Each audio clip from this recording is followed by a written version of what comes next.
माता पिता का तलाक 10 साल की उम्र में हो गया, मां ने दूसरी शादी कर ली, जिंदगी भर सौतेले भाई के साथ रहे, आस पड़ोस के बच्चे चिढ़ाते तंग करते रहे, अपनी खुद की गर्लफ्रेंड छोड़ के चली गई, जिंदगी भर अकेले रहना पड़ा, जब अमेरिका गए तो बर्तन धोते रह गए। नमस्कार, मैं Vivek Bindra, founder and CEO बड़ा बिजनेस.com। बॉलीवुड की कहानी नहीं है ये कोई, वापस आ चुका हूं पूरे जोश के साथ। इस बार बात करूंगा रतन टाटा पे। बहुत कमेंट्स किए थे आपने, रतन टाटा सर, रतन टाटा, रतन टाटा देश के रतन, रतन टाटा। इससे पहले भी मैंने अटल बिहारी वाजपेयी, अब्दुल कलाम, नेताजी सुभाष चंद्र बोस और बॉलीवुड पे 4 केस स्टडी दी थी। चारों का व्यूअरशिप मिलियंस में गया है। खड़ा हो चुका हूं, अब कोई वीडियो बैठ के नहीं बना रहा हूं, पूरे जोश के साथ आ चुका हूं। अगर आप थोड़े नीचे कमेंट बॉक्स में बताओ, Steve Jobs, Mark Zuckerberg, Mukesh Ambani, Sardar Patel, और अगर 5 लाख लाइक दिए ना तो मजबूरी का नाम महात्मा गांधी भी बना सकता हूं। क्यों कहते थे मजबूरी का नाम महात्मा गांधी? अब वीडियो मिस मत करिएगा, नई नई लर्निंग दे रहा हूं आपको। सही कार्य करने के लिए समय हमेशा ही सही होता है। कौन थे Ratan Tata? Industrialist, investor, philanthropist, कोई ट्रेंड पायलट, पद्मश्री, पद्म विभूषण? कौन थे? लंदन में इनको सर का टाइटल दिया, ऑनररी नाइट बोलते हैं उसको, यूके में टाइटल दिया गया इनको सर, इसीलिए मैं भी पूरे वीडियो में बोलूंगा सर रतन टाटा। इनकी चेयरमैनशिप में इनका रेवेन्यू टाटा ग्रुप का 40 गुना बढ़ा। 22 साल में 40 गुना रेवेन्यू बढ़ा, प्रॉफिट इन्होंने 50 गुना बढ़ाया। ग्रेटनेस रतन टाटा की ये थी कि ये हर डीप इंसल्ट को स्टीप रिजल्ट में कन्वर्ट करते थे। आप इनकी बेइज्जती करो, इनको डीप इंसल्ट दो, ये स्टीप रिजल्ट क्रिएट कर देंगे। जितना इनको तंग करो ये उतना ग्रो कर जाते हैं।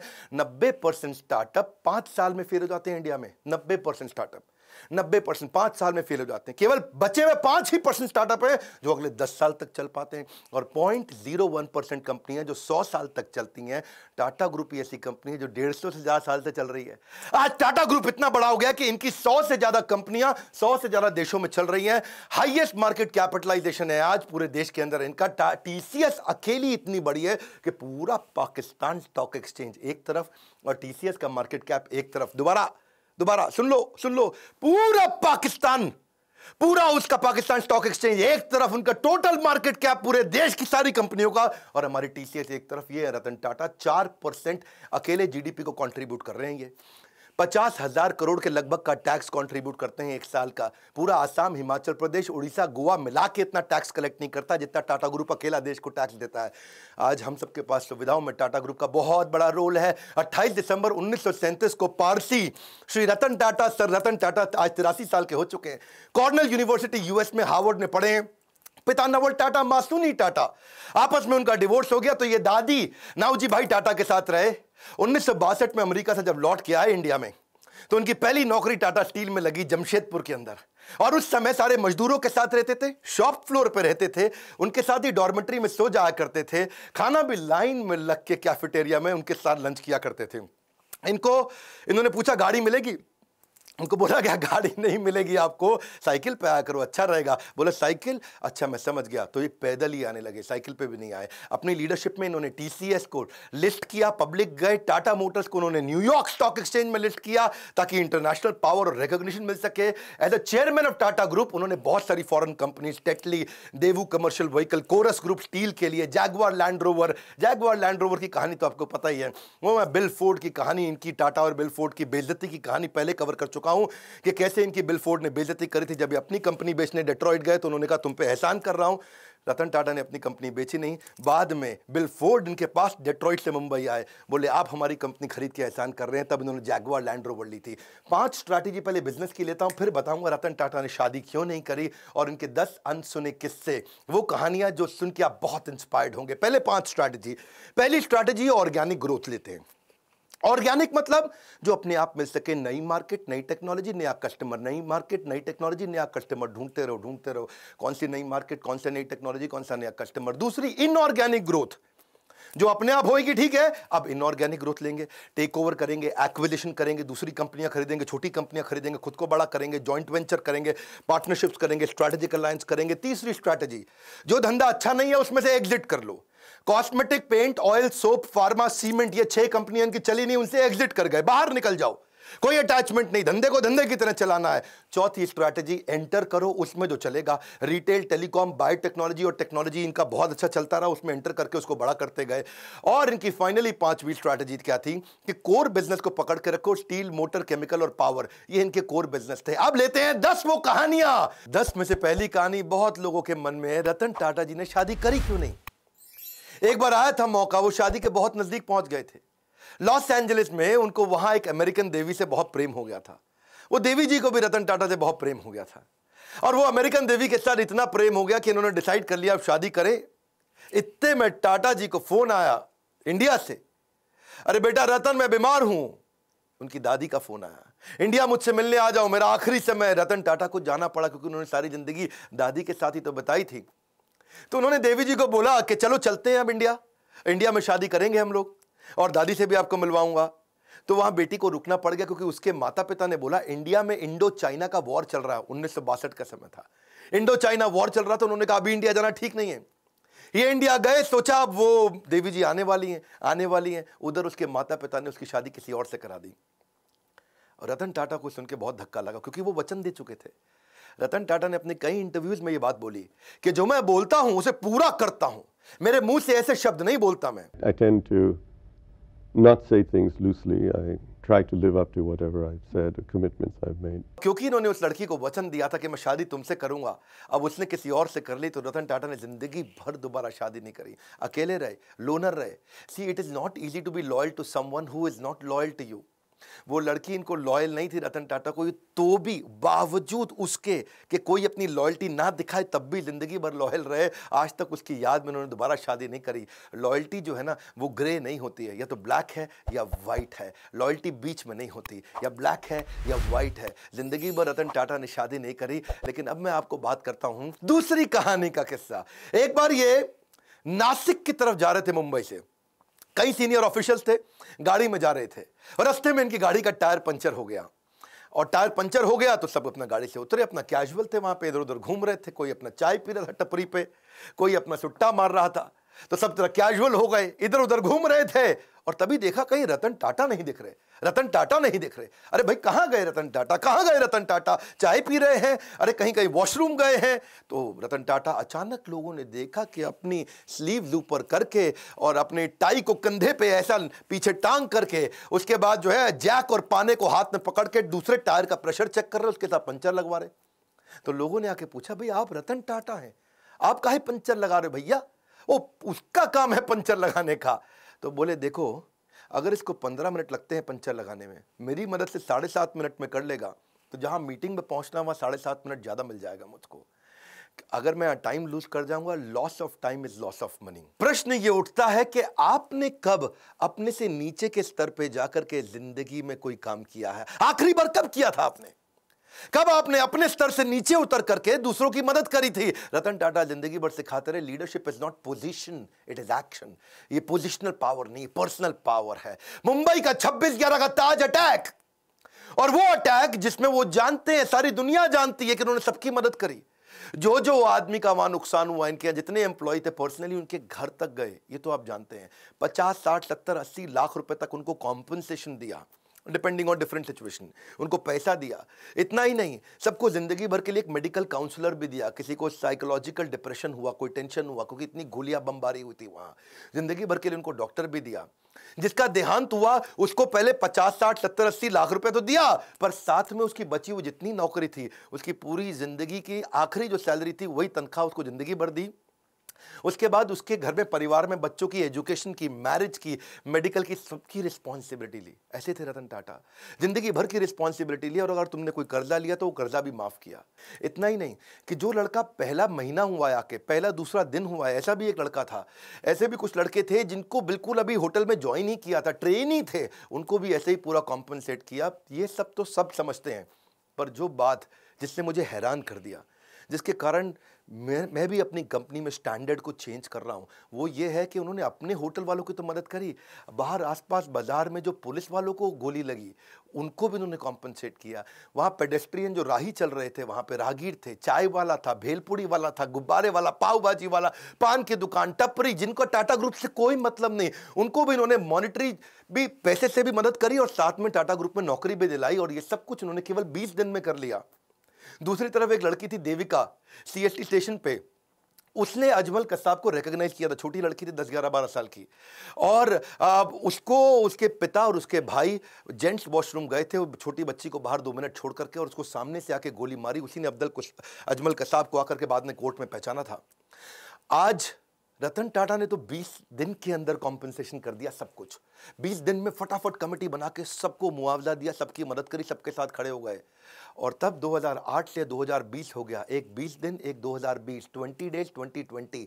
आज 2020 तक उस लड़की को कोई कॉम्पनसेशन नहीं मिला। इनफैक्ट मछुआरे थे कहीं, मैं अभी इकोनॉमिक टाइम्स में खबर पढ़ रहा था, वो मछुआरों को आज 12 साल के बाद कॉम्पनसेशन मिला। मतलब सरकार को जितना समय लगता है, टाटा को कभी समय नहीं लगता। करुणा के लिए कारण की जरूरत नहीं पड़ती। यदि आप दूसरों को प्रसन्न देखना चाहते हैं तो करुणा का भाव रखिए, और अगर खुद को प्रसन्न देखना चाहते हैं तो भी वही करना है, तो भी करुणा का भाव रखना है। देखिए, ये ऐसे व्यक्ति थे जो वैल्यू को वैल्यू किया करते थे, वैल्यूज को ही used to value the values. चौथी कहानी, हार्वर्ड के अंदर अब सब लोग सोचने लगे कि भाई हम क्राइसिस मैनेजमेंट सिखाते हैं, 26/11 में सबसे बड़ा क्राइसिस था, और तब वहां के प्रोफेसर ने सोचा कि भाई हम केस स्टडी सिखाते हैं क्राइसिस मैनेजमेंट की। तो उन्होंने अपने 2 प्रोफेसर्स को भेजा कि जाके इंडिया में पता लगाओ कि रतन टाटा की ये कंपनी टाटा ग्रुप में जो होटल था, होटल के कर्मचारी इतने कमिटेड कैसे थे, कैसे अपनी जिंदगी को दांव पर डाल के दूसरों को बचाने में लगे थे। आपको तो पता है ना, वहां एक जनरल मैनेजर भी था, करमबीर सिंह, 1 साल पुराना जनरल मैनेजर था, और उसने क्या देखा, मतलब उसकी वाइफ और उसके बच्चे उसी होटल में रुके हुए थे, और उसको पता चला, खबर मिली कि उसकी वाइफ की डेथ हो गई है वहीं पे, जो नीति थी उसकी वाइफ, और उसका बेटा उदय और समर, एक की उम्र 14 साल, एक की 5 साल, वो होटल के अंदर है जनरल मैनेजर करमबीर सिंह, और ऊपर फ्लोर के अंदर एक स्वीट कमरे के अंदर उनके बच्चे और उसकी बीवी की डेथ हो गई। लेकिन वो रुका नहीं, क्योंकि आग लग गई थी वहां कमरे में। वो रुका नहीं, वो सुनने के बावजूद वो दूसरे गेस्ट को बचाने में लगा रहा। इतना ही नहीं, उनके अलावा यंग ट्रेनी थे बहुत सारे, वो भी गेस्ट को बचाने में लगे रहे, वो भी खुद वहीं रुक रहे, उनको गेस्ट को भेजते रहे होटल के अंदर। टेलीफोन ऑपरेटर फोन करके बता रहा है कि अब निकलो, अब रुको, अब निकलो, अब रुको। रिसेप्शनिस्ट जो स्टाफ थी वहां पे, वो भी ह्यूमन शील्ड बना बना करके गेस्ट को निकालने में लगे हैं। सब लोग हैरान थे। हार्वर्ड बोला कि यार एम्प्लॉइज में ऐसा है क्या, इनके ये क्या भरते हैं, कौन सा इंजेक्शन लगाते हैं कि इनके एम्प्लॉय कोई आर्मी के अफसर थोड़ी है कि अपनी जिंदगी दांव पर लगा दी। भाई सबसे पहले तो आदमी अपने को बचाता है, खुद निकलता है। लेकिन इनके सारे एम्प्लॉय, ताज मालदीव्स का भी था ना ताज, वहां पे भी सुनामी आया था 2004 में, उधर भी इन्होंने यही किया था। तो वो सोचे कि भाई ताज होटल के एम्प्लॉय ऐसे हैं कैसे। तो देश पांडे और रैना, ये 2 आदमी हार्वर्ड से आए रिसर्च करने इंडिया में। तो पहले सोचा भाई सिंपल सी बात है, आप लोग भी सोच रहे होंगे कि इनकी ट्रेनिंग बड़ी अच्छी होती होगी, इनका ह्यूमन रिसोर्स अच्छा होगा, इनके मैनुअल अच्छे होंगे। लेकिन वो बोले नहीं, ट्रेनिंग तो तब देना जब एम्प्लॉय 2, 4, 5, 10 साल पुराना हो जाए। यहां तो एम्प्लॉय नया था, जिसको आए 15 दिन हुए वो भी जान दे रहा है अपनी। तो बोले कि अच्छा रिवॉर्ड रिकॉग्निशन अच्छा देते होंगे। भाई नहीं, जो रिवॉर्ड रिकॉग्निशन तो तब दोगे जब तुम साल 2 साल 4 साल नौकरी कर लोगे, तब तो कोई अवार्ड रिवॉर्ड दोगे। वो तो 15 साल पुराने लड़के, 15 दिन क्षमा चाहता हूं, पुराने लड़के आए और होटल में अपनी जान देने में लगे। तो ये कह रहे हैं कि क्या चक्कर है, टाटा ग्रुप के होटल में कोई आदमी आता है तो अपनी जान देने को तैयार हो जाता है, पर ग्रुप के लिए, टाटा के लिए काम करता है, क्या चक्कर है। तो उन्होंने कहा भाई रिज्यूमे अच्छा था इनका, एक्सपीरियंस अच्छा था, पता चला वो भी नहीं। फाइनली रतन टाटा से जब इनका इंटरव्यू हुआ, उन्होंने कहा यार क्या क्या चक्कर क्या है, आपके होटल का आदमी अपनी जिंदगी दांव पर लगा देता है। तो रतन टाटा ने बोला ये बाद की बात नहीं है, ये हायरिंग से पहले की बात है। हम उसका कैरेक्टर, उसकी इंटेग्रिटी को देख लेते हैं इंटरव्यू के दौरान। Interview is the key. Interview के दौरान ही हम अपनी कंपनी में ऐसे लोगों को लेते हैं जो ईमानदार है। काम करना तो हम सिखा देंगे, हमें ईमानदार लोग चाहिए। ये है टाटा ग्रुप, खुद इतने ईमानदार, उनकी ईमानदारी पर तवे पे बैठ करके इंसान आज भी कसम खा सकता है कि भाई टाटा नहीं कर सकते बेईमानी। और ऐसे ही एम्प्लॉय भी लेते हैं, कहते हैं ईमानदार ले लो। और जब ईमानदार लोग लिए तो उन्होंने अपनी जान दी होटल में लोगों को बचाने के लिए। इनका रूल क्या है, नेशन बिफोर द बिजनेस। मैं 5वीं कहानी सुनाता हूं। अभी ताज अटैक की मैंने 2 कहानी सुनाई आपको, अब ताज ही की तीसरी कहानी लेते हैं कि ताज होटल को ठीक करने के लिए रतन टाटा ने टेंडर निकाला। भाई होटल में आग लग चुकी है, होटल में गोलियां चली हैं, होटल पूरा तहस नहस हो चुका है। तो उन्होंने दुनिया भर में टेंडर निकाला कि कौन हमारे होटल को आके ठीक करेगा, रिपेयर करेगा। समझ रहे हो मेरी बात को। तो रिपेयर करने के लिए दुनिया भर में टेंडर, पाकिस्तान से 2 कंपनी ने भी टेंडर अप्लाई कर दिया कि हम आपका होटल आके ठीक करते हैं। अच्छा, उनको रतन टाटा ने ध्यान नहीं दिया, भाई पाकिस्तानी है, मैं यही कराऊंगा इनसे। कसाब साहब वहीं से आए थे। तो ये को 2 आदमी, 2 बड़े बिजनेसमैन बिना अपॉइंटमेंट लिए पहुंच गए मुंबई रतन टाटा से मिलने के लिए कि भैया हमको दे दो, हम करेंगे टेंडर पास। रतन टाटा ने उनको अपॉइंटमेंट नहीं दिया, कमरे के अंदर से सेक्रेटरी को बोल दिया बोल तो बिजी हैं। वो बाहर बैठे वेट करते रहे, पूरा सुबह से शाम हो गया। रतन टाटा ने फिर मैसेज भेज दिया उनको, बोलो चले जाओ, तुम अपॉइंटमेंट लेके नहीं आए, मैं बिजी हूं। ये दोनों पाकिस्तान के बड़े बिजनेसमैन दिल्ली पहुंच गए एक बड़े कांग्रेस के नेता के पास। उस समय कांग्रेस का वो कैबिनेट में मिनिस्टर था, और उनके पास जाकर के बोलते हैं कि आप मेरी रतन टाटा से अपॉइंटमेंट फिक्स करा दो, हम उनका होटल ठीक कर देंगे, भैया हमारा तो काम ही यही है। तो कांग्रेस के मिनिस्टर ने रतन टाटा को फोन किया, हेलो मैं मंत्री बोल रहा हूं, मैं नाम नहीं लूंगा उनका। रतन टाटा बोले बताइए। बोले ये 2 आदमी आए हैं बिजनेसमैन पाकिस्तान से, ये आपका होटल ठीक कर सकते हैं, इनको टेंडर दे दो, आप इनको मीटिंग तो दे दो, कम से कम इतना तो करो। तो रतन टाटा ने उनको क्या जवाब दिया, आप हैरान हो जाएंगे। बोले तुम बेशर्म हो सकते हो, मैं बेशर्म नहीं हूं, पाकिस्तानियों को धंधा नहीं दूंगा। खटाक फोन रख दिया। ऐसे हैं हमारे श्री रतन टाटा। इसी के साथ दूसरी कहानी, और 26/11 के अटैक के बाद पाकिस्तान की सरकार ने उनसे कुछ सैकड़ों हजारों टाटा सूमो को ऑर्डर दिया था। टाटा सूमो उन्होंने कहा मैं पाकिस्तान को नहीं दूंगा, नुकसान बर्दाश्त है लेकिन देश से गद्दारी बर्दाश्त नहीं है। क्विकली छठी छोटी सी कहानी, एक बार एक कॉलेज के चेयरमैन ने उनको इन्वाइट किया कि बड़े फंक्शन में 25वीं एनिवर्सरी थी, सेलिब्रेशन थी। अब रतन टाटा आए हुए हैं, रतन टाटा है भैया, टाटा ग्रुप कंग्लोमरेट। बच्चों में भीड़ भाड़ हो गई, और मैं देखूंगा आगे आऊंगा, मैं देखूंगा आगे आऊंगा। 2-4 बच्चों ने इधर धक्के मार दिए, आगे निकलने के चक्कर में रतन टाटा ने देखा बेचारी एक लड़की नीचे गिर गई। उन्होंने कहा कि आप फंक्शन खत्म होने दो, मैं आपसे मिलूंगा। फंक्शन थोड़ा लंबा हो गया, रतन टाटा जी की फ्लाइट थी और उन्होंने अपनी फ्लाइट मिस कर दी। प्रिंसिपल ने बोला फ्लाइट क्यों मिस कर रहे हैं साहब, बच्चे हैं, क्या हो गया? बोले नहीं, मैंने वचन दिया है, मैं इनसे मिलूंगा, प्राण जाए पर वचन ना जाए। ये कहानियां आपने पहले बॉलीवुड में बहुत सुनी होंगी, लेकिन असलियत में रतन टाटा कहते हैं जो मैं मुंह से निकाल देता हूं मैं करता हूं पूरा। चलो आगे बढ़ते हैं। 7वीं कहानी, रतन टाटा एक पीपल्स पर्सन थे। आपको पता है जब जापानी कंपनीज इंडिया में आती हैं और ऑटोमोबाइल कंपनी लगाती हैं तो बहुत स्ट्राइक होती हैं। सुजुकी, मारुति, उनके यहां भी बहुत स्ट्राइक हुई, होंडा के यहां हुई, या कोई भी जापानीज कंपनी होती है, क्योंकि मैनेजमेंट और लेबर यूनियन का आपस में झगड़ा चलता है। लेकिन एक दफा टाटा मोटर्स में भी हुआ, मैनेजमेंट और लेबर का झगड़ा हो गया। वहां पे लेबर ने उनको बोला, उनकी यूनियन ने बोला कि भाई हमको ना यहां पे एक बोनस चाहिए, आप बोनस नहीं दे रहे हैं। वो इतना वायलेंट हो गया कि मजदूरों को भी चोट आई और मैनेजर्स को भी चोट आई, कुछ झगड़ा बहुत बढ़ गया। और लेबर यूनियन कह रही है बोनस तो चाहिए ही चाहिए। अब मैनेजमेंट तैयार नहीं थी बोनस देने के लिए। आप समझना, क्योंकि मैंने तो ऑटोमोबाइल कंपनी में बहुत काम किया है, मारुति ने मुझको हर साल बेस्ट ट्रेनर इन इंडिया का अवार्ड दिया है, तो मैं तो इनको जानता हूं। इनको बोलते हैं basically long term settlement. Long term settlement होता है 4 साल का, जिसमें तय किया जाता है कितना बोनस दिया जाएगा।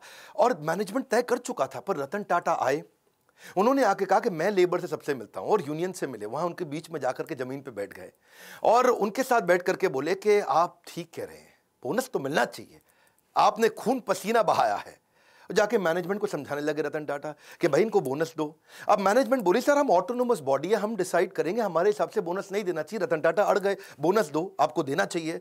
मैनेजमेंट बोली आप जबरदस्ती करेंगे तो हम दे देंगे, लेकिन इनको देना बनता नहीं है। रतन टाटा बोले देखो मेरी रिक्वेस्ट है, इनको बोनस दो। अब वहां सारे मजदूर देख रहे हैं, पहली बार भी रतन टाटा खुद आए, आके मैनेजमेंट से लड़ रहे हैं। ऐसा साइकोलॉजिकल टर्न अराउंड हुआ कि उसके बाद खुद ही सारे की सारी लेबर यूनियन ने आकर के बोल दिया कि अब हमको बोनस नहीं चाहिए, रतन टाटा आकर के हमसे लड़े, इतना ही काफ़ी है। 8वीं क्विकली कहानी, रिवॉर्ड द फेलियर। इन्होंने अपने टाटा नैनो के फेलियर से एक चीज़ सीखी कि क्या, कि try frugally and fail fast. वो उन्होंने कल्चर ही बना दिया। तब रतन टाटा ने आकर सबको सिखाया कि भाई ऐसा करते हैं, हम फेलियर को रिवॉर्ड करते हैं, छोटे छोटे फेलियर होने दो। उन्होंने एक एनुअल कॉन्टेस्ट ही लॉन्च कर दिया टाटा ग्रुप में। कहता चलो एक कॉन्टेस्ट लॉन्च कर देते हैं, मैं जो सबसे बढ़िया फेल्ड आइडिया होगा उसको रिवॉर्ड दूंगा, ताकि लोग मेहनत तो करें, और जितना बढ़िया फेल्ड आइडिया होगा मैं उसको, तो ताकि छोटे छोटा मेहनत करो, छोटी छोटी फ्रूगल, बहुत बड़े फेलियर मत करो, छोटे फेलियर जल्दी जल्दी करो, जल्दी जल्दी सीखो, it will spark your innovation. तो रतन टाटा का मैसेज था कि failure is a gold mine for the company. अब उन्होंने कई सारे फेलियर फिर देखे कि आने लगे, वो बहुत वैल्यूएबल थे। इन्होंने एक वहां पे स्टूडेंट्स ने छोटा आइडिया फेल किया, लेकिन बहुत अच्छा था कि छोटा ट्रक क्या 3 व्हीलर को रिप्लेस कर सकता है। ये इस पे भी टाटा ग्रुप ने ट्राई किया। ऐसा नहीं है कि टाटा की 100 से ज्यादा कंपनियां ऐसे ही बन गई, कई आइडियाज पे छोटे छोटे फेल करते हैं, लेकिन कम खर्चे में फेल करके सीख जाते हैं। एक इन्होंने चीप वाटर फिल्टर भी बनाया, उसका नाम रखा था द स्वच्छ। उसमें राइस हस्क होता है ना, चावल का भूसा, उसी से बनाने का प्रयास किया। एक प्रोटोटाइप भी बनाया $500 के अंदर। कितना? $500 में, यानी कि लगभग 30-40 हजार रुपए के अंदर क्या एक मकान को खरीदा जा सकता है दुकान से। किसी दुकान पे जाओ, मकान खरीद के ले आओ। क्या? हाँ, 40,000 रुपए का मकान खरीदो तो डिसमेंटल करके मकान को जाकर के वापस फिट कर दें, ऐसा छोटा सा मकान बना सकें, उस पर भी इन्होंने काम किया। $20 के अंदर कमर्शियल ट्रैवलर्स को क्या रास्ते के अंदर अकोमोडेशन दिया जा सकता है, जो ड्राइवर वगैरह बेचारे कमर्शियल ट्रैवलर होते हैं। From error to error one discovers the entire truth. यही था रतन टाटा का फिलॉसफी के छोटे छोटे छोटे फेलियर करो, सीखो, तभी कंपनी आगे बढ़ेगी और इनोवेशन आएगा। नौवीं कहानी फिलैंथ्रोपी, ये तो उनका नाम ही है। फिलैंथ्रोपी मतलब दान देना, सेवा करना है जी। रतन सेवक टाटा, शायद इनका नाम ऐसा ही होना चाहिए था, रतन फिलैंथ्रोपिस्ट टाटा। ऐसे फिलैंथ्रोपिस्ट जो आज भी 66% के आसपास अपनी कंपनी के प्रॉफिट्स को चैरिटेबल ट्रस्ट में देके दान दे देते हैं। हेल्थ के ऊपर, न्यूट्रिशन पे, एजुकेशन पे, वाटर के कंजर्वेशन पे, डिजिटल ट्रांसफॉर्मेशन पे, गरीबों को स्किल डेवलपमेंट के ऊपर, डिजास्टर रिलीफ में, चाहे वो कोरोना हो या उससे पहले का डिजास्टर हो, कहीं बाढ़ आई हो, या फिर स्पोर्ट्स को बढ़ाने में, या बच्चों को स्कॉलरशिप देने में। देखो कॉर्नेल यूनिवर्सिटी तक चले गए, वहां भी उनको बोला कि अगर इंडियन बच्चे आएंगे, काबिल हुए, तो उनको फाइनेंशियल एड दे दो। वहां जाके कॉर्नेल यूनिवर्सिटी का पैसा दिया है, वहां से खुद पढ़ाई किया था। 100 करोड़ रुपए के आसपास तो उन्होंने आईआईटी बॉम्बे में दे दी कि Tata centre of technology design यहां बना दो।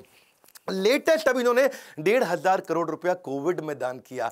इसको देखो, पहले तो ये ना लोगों को दान दिया करते थे, बाद में उन्होंने प्रोजेक्ट बनाने शुरू कर दिए। उन्होंने रिसर्च प्रोजेक्ट को फंड किया कि बीमारी ठीक करने की जगह कुछ ऐसा कर दो कि बीमारी हो ही नहीं, है जी। जैसे अल्फ्रेड फोर्ड आए थे ना इंडिया में, उन्होंने आकर के इस्कॉन के को मायापुर में दुनिया का सबसे बड़ा मंदिर बनाने के दान दिया। तो उनको पूछा ममता बनर्जी ने, भाई फोर्ड साहब यहाँ इतना दान मंदिर बनाने को क्यों दे रहे हो? एड्स के लिए दान दे रहे थे। तो उन्होंने कहा मैं ऐसा दान दे रहा हूँ जिससे एड्स होए ही नहीं। हाँ, ऐसे ही रतन टाटा क्या बोले, मैं बीमार होने पे बीमारी ठीक करने की जगह ऐसा दान देना चाहता हूँ जिससे बीमारी होनी बंद हो जाए। टाटा ग्रुप फिलैंथ्रोपी में इतना आगे है। 2011 का मैं अपना पर्सनल किस्सा भी सुनाना चाहूंगा। मेरे गुरुदेव के आदेश पे उन्होंने कहा हम गरीब बच्चों को खाना खिलाना चाहते हैं। तो उन्होंने कहा कि आप टाटा ग्रुप से जाकर के मिलिए, वो बहुत दान देते हैं। तो तब अर्जुन मुंडा सांसद हुआ करते थे उन दिनों, ये मेरा पर्सनल किस्सा है, 2011 का बता रहा हूँ, जमशेदपुर से। और तब मैं उनको गया, उनके पास जाके उनको गीता के कुछ कथा सुनाई, उनको बताया यज्ञ दान तप कर्म, कि यज्ञ दान तपस्या और कर्म ये सबको करना चाहिए, पावनानि मनीषी नाम। बहुत खुश हुआ अर्जुन मुंडा अचानक भगवत गीता पढ़ते पढ़ते 15 दिन में झारखंड की सरकार पलटी, मुख्यमंत्री बन गए।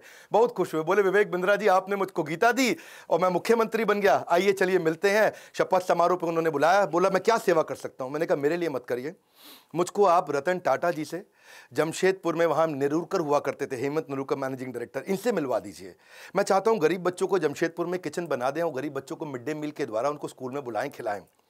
तो उन्होंने मेरी वहां मीटिंग कराई। तो मैंने जाकर के मिस्टर नेरुरकर को बताया कि हम क्या करेंगे, गाड़ियों पे आपकी टाटा एस, टाटा 407 उस पर लगा देंगे बड़ा बड़ा बोर्ड कि टाटा ग्रुप आज यहाँ गरीब बच्चों को खाना खिला रहा है और मिड डे मील का कैंपेन चलाते हैं। स्कूल के अंदर बच्चों को दाल चावल रोटी सब्जी गरम गरम खिला देंगे, इससे बच्चे स्कूल आएंगे फ्री में खाना खाने के लिए। उनको आइडिया अच्छा लगा, उन्होंने 15 करोड़ रुपया डोनेशन भी दिया। ये पर्सनली मैं उन दिनों शायद उस समय 28-29 साल का रहा हूँगा और ये मेरी लाइफ का एक बड़ा अचीवमेंट था कि मैं एक सेवा कर पाया। आज भी वो किचन चल रही है, 65,000 गरीब बच्चों को वहाँ खाना खिलाया जा रहा है। उसके ओपनिंग पे मैं गया था, इनॉग्रेशन पे कुछ फोटोग्राफ्स भी मैं आपको शेयर करूँगा। तो वहाँ मुख्यमंत्री थे, ये मैनेजिंग डायरेक्टर थे टाटा ग्रुप के। वहाँ पे आज तक कोई भी व्यक्ति दान देकर कभी गरीब नहीं बना है। No one has ever become poor by giving. देखिए पक्षी के पीने से नदियों का पानी खत्म नहीं होता, उसी प्रकार धनी व्यक्ति के दान देने से उसका दान भी नहीं घटता। ये टाटा ग्रुप के साथ मेरा एक्सपीरियंस था। और 10वीं कहानी विनम्रता से विश्वास। वैसे तो मन करता है सर रतन टाटा के बारे में बोलते चले जाऊं, घंटों की वीडियो बनाऊं, फैमिली ट्री पे बनाऊं, उनके सब वो परिवार शुरू से लेकर के अब तक 150 साल की हिस्ट्री बताऊं, उनके कॉर्पोरेट एक्सपीरियंस बताऊं, बिजनेस 100 से ज्यादा कैसे चलाते थे उसके बारे में बात करूं, क्या क्या नहीं बात करूं। लेकिन चलिए समय पूरा ना पड़ता हो। एक बार वो सेमिनार में गए और एक सेमिनार में, वहां सेमिनार खत्म होने के बाद लोगों ने बोला भाई सर रतन टाटा के साथ फोटो खिंचाएं। तो सब लोग लाइन में खड़े हो गए, 3 रो बना ली उन्होंने। पहले लंबे वाले लड़के पीछे खड़े हो गए, फिर थोड़ी कम हाइट के और नीचे बाकी जमीन पे बैठ गए। अब सर रतन टाटा की कुर्सी लगाई थी, उन्होंने कुर्सी हटवा दी तो लोगों को लगा खड़े होंगे। अब रतन टाटा जी खड़े हुए तो उनकी हाइट लंबी है तो पीछे वाले छुप जाएं, पीछे जाके खड़े हुए तो रतन टाटा खुद छुप जाएं। तो वो आके खुद ही जमीन पे बैठ गए। 2 मिनट तक सन्नाटा हो गया, नीचे बैठे। रतन टाटा बोला जल्दी फोटो खींच लो, ज़्यादा देर नीचे नहीं बैठ सकता मैं। सर रतन टाटा है वो, विनम्रता की मूर्ति, विनम्रता से विश्वास तक। जब श्री नारायण मूर्ति जो कि इन्फोसिस के फाउंडर हैं, जब उनको बोला गया कि आप लाइफ टाइम अचीवमेंट अवार्ड दीजिए रतन टाटा को, और वो जब लाइफ टाइम अचीवमेंट अवार्ड देने गए तो अवार्ड देते ही उन्होंने पहले उनके चरण स्पर्श किए, उनके पाँव छुए। ये हमारे देश की सभ्यता है। और सभ्यता से ज़्यादा ये स्वयं सर रतन टाटा हैं कि कॉम्पिटिटर भी आके पाँव छूता है। आप दोबारा बता दूं, ये टीसीएस चलाते हैं, वो इन्फोसिस चलाते हैं, आपस में कंपटीशन है। कॉम्पिटिटर भी जिसके पांव छुए वो है सर रतन टाटा। कोई भी गाड़ी दुनिया में चला सकते हैं, लंबरगिनी भी चला सकते हैं, लेकिन टाटा की सेडान गाड़ी चलाते हैं। इकोनॉमी क्लास में एयर एशिया के ट्रैवल करते हैं। ट्रस्ट इक्वल्स टू कल्ट, उनका कल्ट इतना ज्यादा है। एक बार क्या हुआ, सर रतन टाटा के 1 मिलियन फॉलोअर हो गए इंस्टाग्राम पे, तो वो इंस्टाग्राम पे आए, सबको धन्यवाद कर दिया कि भाई मेरे 1 मिलियन फॉलोअर हो गए, आप सबका बहुत बहुत धन्यवाद। तो वहीं एक लड़की ने नीचे कमेंट लिख दिया, कांग्रेचुलेशन छोटू। क्या छोटू? अब लोग बुरा मान गए, छोटू कह रही है, ये देख तो ले कौन रतन टाटा है वो, छोटू बोल। उसने सोचा 1 मिलियन मतलब छोटू जैसा ही है, और लोगों ने इतना हेट स्पीच लिखा, इतना बुरा किया, ये देख तो ले, देख रतन टाटा है वो, देख देख। और वो बेचारे फिर रतन टाटा आ गए बीच में, और उन्होंने आकर के लिख दिया नीचे, उन्होंने लड़की को पहले बुरा भला तो बोला नहीं, लेकिन उल्टा आकर के लिख दिया लड़की से कि मैं आपसे माफी मांगता हूं, आपके बारे में लोग इतना बुरा भला बोल रहे हैं। और लोगों को बोला please treat this young lady with respect. लोगों ने बोला ओए देख ले, और देख ले, ये रतन टाटा, और गुस्सा खा गए लोग। भाई रतन टाटा के मामले में लोग बिल्कुल नहीं सुनते हैं। और फिर बेचारी लड़की ने भी आकर के अपने कॉमेंट को डिलीट किया। ऐसे है सर रतन टाटा, ट्रस्ट का दूसरा नाम है। हजारों लाखों बातें रतन टाटा जी के बारे में गूगल पे लिखी हुई हैं, अगर उनमें से आधी भी सच हो तो दुनिया में सबसे ज्यादा ईमानदार आदमी की उपाधि उनको मिलनी चाहिए। वैसे रतन टाटा जी ने जो इंपैक्ट क्रिएट किया है वो तो शायद कोई भी ना कर सके, मैं तो कभी उसके तिनके का भी प्रयास ना कर सकूं, लेकिन बिजनेस में आपको सफल बनाने की जिम्मेदारी हमने जरूर ले ली है, ये तो पक्का कर लिया है, कुछ भी नहीं छोड़ा है, कुछ भी नहीं। इतना बढ़िया बढ़िया दुनिया के हर प्रॉब्लम का बिजनेस कंटेंट हमने हिंदी में बना दिया, कुछ नहीं छोड़ा है। आज हमसे ज्यादा बिजनेस ट्रेनिंग प्रोग्राम कोई भी किसी का भी कंटेंट कंज्यूम नहीं करता, केवल बड़ा बिजनेस प्लेटफॉर्म ऐसा है। अगर हिंदी में किसी को बिजनेस सीखना है, कुछ नहीं छोड़ा है, सब सिखा दिया। आइए वर्ल्ड का मोस्ट पावरफुल कंटेंट कंज्यूम करिए। अगर आप बनना चाहते हो एक सफल व्यापारी तो call now to join EAE, यानी कि एवरीथिंग अबाउट एंटरप्रेन्योरशिप, एवरीथिंग। वैसे एक बात है, रतन टाटा एक ऐसे रत्न है जिन्हें भारत रत्न भी पूर्ण रूप से परिभाषित नहीं कर सकता, लेकिन उनको फिर भी उनके सम्मान के लिए भारत रत्न जरूर दिया जाना चाहिए। उनके जीते जी तो जरूर दिया जाना चाहिए। अगर वास्तव में कोई भारत रत्न का अधिकार रखता है तो वो हमारे देश के असली रत्न है, रतन टाटा। जीते जी उनको सम्मान देना चाहिए। आज वो 83 साल के हैं। जवाहरलाल नेहरू जी ने, मैं उनके खिलाफ नहीं हूं, लेकिन उन्होंने अपने रहते खुद को ही नॉमिनेट कराया था, भारत रत्न दिया था। इंदिरा गांधी जब प्राइम मिनिस्टर थी तो खुद को भारत रत्न उनको दिया गया था। आज अपने प्रधानमंत्री से हम प्रार्थना कर सकते हैं, आज हमारे को कैंपेन चलाना चाहिए। और कैंपेन क्या? #भारत रत्न फॉर रतन टाटा। स्पेलिंग जरा चेक कर लेना। ये हैशटैग कैंपेन आपको मेरे साथ चलाना, ये मेरा रिक्वेस्ट है आपको। अगर आप मेरे साथ हैशटैग कैंपेन चलाते हैं, मैं आपको अपनी तरफ से क्या सपोर्ट कर सकता हूं, मैं अपनी तरफ से फ्री कोर्स दे देता हूं आपको। हमारे एवरीथिंग अबाउट एंटरप्रेन्योरशिप को खरीदो मत, आप आओ ट्विटर पे, ऐसा करो #भारत रत्न, रत्न में RATNA और फॉर रतन RATAN टाटा, ऐसा करके हैशटैग चलाइए। नीचे लिख दीजिएगा request by doctor Vivek Bindra. ये 2 हैशटैग कर लीजिए ताकि हम आपको ट्रैक कर लें। अगर आपका थोड़ा सा भी रीट्वीट, लाइक और कमेंट अच्छा हुआ, इसका स्क्रीनशॉट मुझे व्हाट्सएप कर दीजिए। ये मेरा नंबर है 9810544443। बस अगर आपका 100 से ज्यादा का एंगेजमेंट आ गया, 100 से ज्यादा रीट्वीट आ गए, लाइक आ गए, कमेंट आ गए, अपना स्क्रीनशॉट मुझको फटाफट से भेज दीजिए।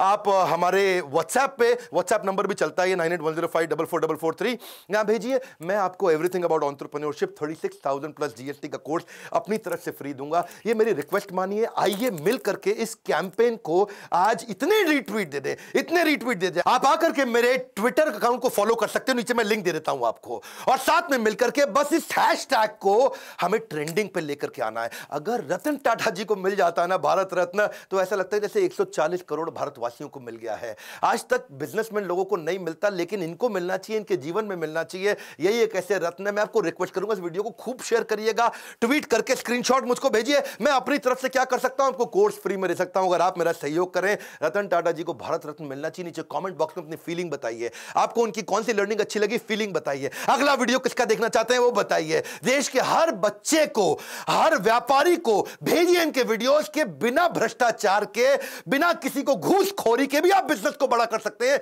जैसे रतन टाटा जी ने खुद करके दिखाया। इस वीडियो को जरूर शेयर करिएगा। लाइक किया अगर आपने तो बहुत उत्साह बढ़ता है। बहुत मुश्किल होता है ऐसे वीडियोस बनाना। हमारे साथ जुड़े रहने के लिए, मेरी इस मुहिम में आकर के #भारत रत्न फॉर रतन टाटा को ज्वाइन करने के लिए आप सबका हृदय की गहराइयों के साथ प्रेम पूर्वक मुस्कुराहट से बहुत बहुत धन्यवाद।